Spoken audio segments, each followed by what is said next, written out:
Guys কি খবৰ মোৰ স্বাগত জনাইছো আৰু এটা ভিডিঅ'লৈ বহুত দিন ভিডিঅ' দিয়া হোৱাই নাই যিহেতু মোৰ গাটো অলপ ভাল আছিল আৰু বহুতো প্ৰব্লেম চলি আছে মোৰ লাইফত আৰু কিছুমান ঘৰৰ প্ৰব্লেম আছে সেইকাৰণে ভিডিঅ' দিয়া হোৱা নাছিল তো আৰম্ভ কৰাৰ আগতে সকলোলৈকে হেপী কাতি বিহু আৰু যিহেতু আজি উৰুকা এজনী ছোৱালী হিচাপে ছোৱালী সকলোৱে জানে মানে আৰু উৰুকাই হওক বা বেলেগ অন্য দিনতেই হওক ঘৰত কাম কেনেধৰণে কি কৰিব লাগে কি কৰিব নালাগে আজি উৰুকা হিচাপে ছোৱালীবিলাকৰ গাত 50% প্ৰেছাৰটো বেছি পৰে বুলিয়ে ক'ব পাৰি তো মোৰ গাতো অলপ নপৰা নহয় প্ৰেছাৰটো পৰিছে তো মই ভাবিলোঁ ঘৰত মই কিবা এটা কাম কৰি সহায় কৰি দিওঁ বিহুৰ উপলক্ষে তো ভিডিঅ'টো স্কিপ নকৰাকৈ শেষলৈকে চাই যাব কিয়নো আজি ভিডিঅ'টোৰ পৰা ধামাকা হ'বলৈ গৈ আছে তো বলক দিনতে ভিডিঅ'টো আৰম্ভ কৰোঁ কামৰ আৰম্ভণিৰ পৰা চকী টকী ধোৱাৰ পৰা আৰম্ভ কৰি দিওঁ আৰু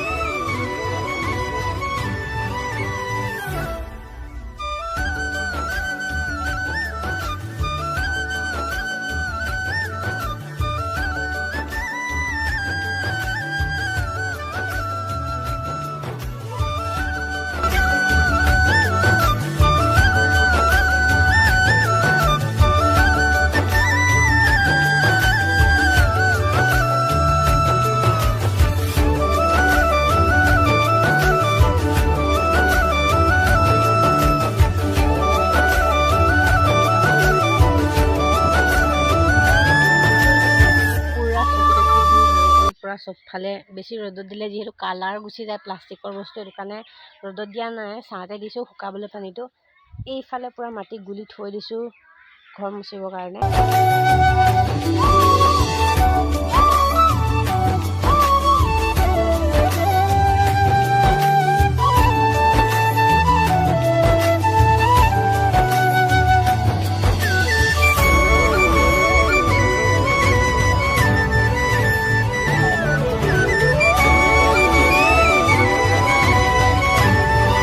A few moments later পুৰা গা পা ধুই হৈ গ'ল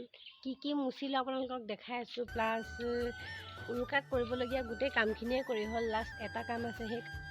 লাষ্ট কামটো হ'ল তুলসী ভেটি ৰোৱা তো তুলসী ভেটিটো অলপমান দেৰিকৈ ৰুম ভাত পানী খাই লওঁ আৰু ধুই ভাত পানী খাই কৰি লৈ তুলসী ভেটি ৰুই আছোঁ আপোনালোককো দেখাই আছোঁ মই তুলসী ভেটি কেনেকৈ বনাওঁ আগম চিম্পুলকৈ বনাম সৰুৰে পৰাই মই তুলসী ভেটি নিজে বনাওঁ আৰু তাত প্ৰয়োজনীয় যি বস্তু লাগে চব নিজে বজাৰ চজাৰ কৰোঁ ভাতকেইটা খাই লওঁগৈ ভাতকেইটা খাই কৰি লৈ তুলসী ভেটিত লাগি যাম আকৌ লাষ্ট আজিৰ দিনটোৰ লাষ্ট কামটোৱে হ'ল তুলসী ভেটি কাম প্লাছ গোটেই ঘৰ দুৱাৰ মুচি হৈ গ'ল আপোনালোকক দেখাই আছোঁ মই মোচা জেগাবোৰ চোতালখনে মুচিবলৈ বাকী আছে চোতালখন আজি নুমুচোঁ কাইলৈ মুচিম কিয়নো তুলসী ভেটি যেতিয়া ৰোৱা হ'ব কাইলৈ ভালদৰে সকলোবোৰ বাঢ়ি চোতাল হৈ থাকে যিহেতু সেইকাৰণে কাইলৈ ধুনীয়াকৈ চোতালখন মই মুচি দিম বাকী আজি গোটেই ঘৰ মোচা হৈ গ'ল মই আপোনালোকক দেখাই আছোঁ ভালকৈ শুকোৱা নাই কাৰণে বস্তা পাৰি থৈ দিয়া হৈ আছে এইটো ৰুম পূৰা মোচা হৈ গ'ল এইটো ভিনদেউৱে গিফ্ট কৰিছিলে মোতকৈও ডাঙৰ এইটো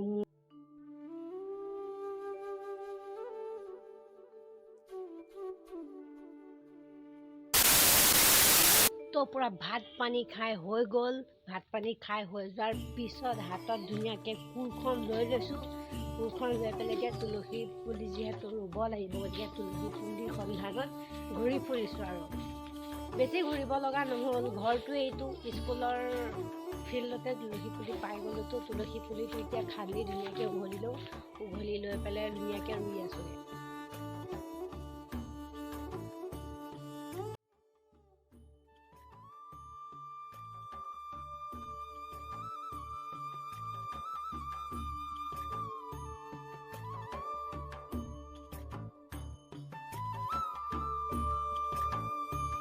তুলসী পুলি ৰুই হৈ গ'ল প্লাছ ভেটিটো বনাবলৈ অলপমান বাকী আছে আৰু অলপমান বাকী আছে মানে 70% হ'লেই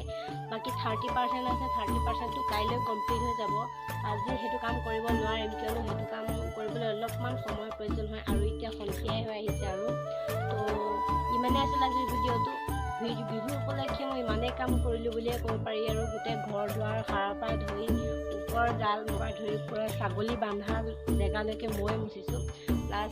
তুলসী ভেটি এইডোখৰতে ৰুইছোঁ অলপমান আঁতৰলৈ ৰুব পাৰি কিন্তু আমাৰ ইয়াত বানপানী বহুতেই হৈ থাকে আপোনালোকে সকলোৱে জানেই গতিকে বানপানীত এদিনৰ বাবে তুলসী পুলিকেইদিন যে অনিষ্ট কৰিছোঁ তেনেকুৱা কথা নহয় মই ভাবিলোঁ ফুলৰ পুলিৰ লগতে ৰুই দিয়া হওক ফুলৰ পুলিৰ পৰা অলপ আগলৈ ৰুই দিছোঁ যাতে সদায় পানী দুনি দি বন্তি চন্তি লগাই থাকিব পাৰোঁ আঁতৰলৈ ৰোৱা নাই কিয়নো অহা অহা যোৱা কৰি থাকিলে তুলসী ভেটিটোৰ কাষেদি ইমান এটা ভালো নালাগিব। গতিকে অলপ ছাইডতে ৰুই দিলেও ধুনীয়াকৈ ভেটিটো ছাইডতে ধুনীয়াকৈ হৈ যাব কাইলৈ দিনটোৰ কাৰণেও আৰু সদায় কাৰণে থাকিব। তো আজি ভিডিঅ'টো ইমানেই আছিলে। মই ইমানেই কাম কৰিলোঁ বিহু উপলক্ষে। চাই ভাল পালে আজি ভিডিঅ'টো লাইক কমেণ্ট শ্বেয়াৰ কৰি দিব আৰু নতুনকৈ যদি কোনোবা মোৰ চেনেললৈ আহিছে তেন্তে মোৰ চেনেলটো ছাবস্ক্ৰাইব কৰি দিব।